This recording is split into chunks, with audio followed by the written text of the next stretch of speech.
បាទជំរាបសួរពុកម៉ែបងប្អូនដែលចូលចិត្តចិញ្ចឹមមាន់បាទរោងមាន់ខ្ញុំលក្ខណៈគ្រួសារទេបងប្អូនមេ3 4ទេ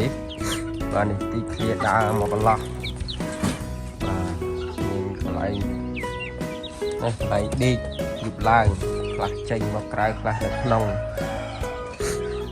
បាទទីឃ្លាដើរឲ្យចំណៃបាទនៅមកបន្លោះទៀតនេះកន្លោះនេះចេញមកចាក់ដើមឆេកជ្រកមលុបនេះទីឃ្លាមាន់របស់ខ្ញុំដើររាល់ថ្ងៃបាច់ទីដើមឆេកហ្នឹងអត់សល់ទេរៀងនោះកុំរាំងទេបើរាំងហ្នឹងតិចទៀតចាក់យូរអស់មួយដើមចាក់យូរអស់មួយដើមដល់កន្លែងមាន់ជ្រកលុបចាក់ស្លឹកចេកដើមចេកគឺកាយសត្វល្អិតមានគ្រប់សពថ្ងៃឡើងមកចាក់ស្លឹកចេកហ្នឹងទៅជ្រកលុបគ្លីមាន់ដើ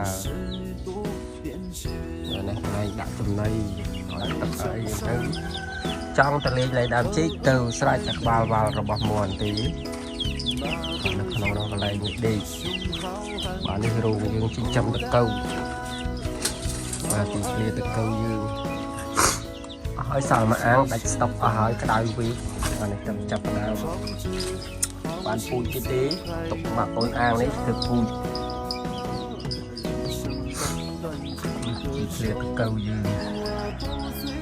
ចិញ្ចឹមលក្ខណៈគ្រួសារទេបងប្អូនបាទនោះរោងមាន់ដេកជប់ឡើងទីឃ្លាឲ្យចំណៃទី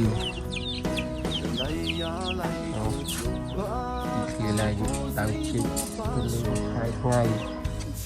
ចង់ទៅចង់ដេកស្រេចទៅវាចង់ដេកដល់កណែលនឹងទៅខ្លះទៅដើមជីកចាក់ស្លឹកចេកទៅបាទទីឃ្លាមាន់បាទនេះសម្រាប់មេពូជយើងទ្រុងនេះនេះសម្រាប់មេពូជ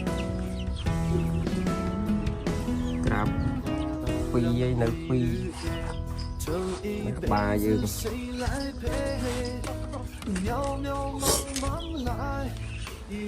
បាទនេះពូជមាន់ស្រែយើង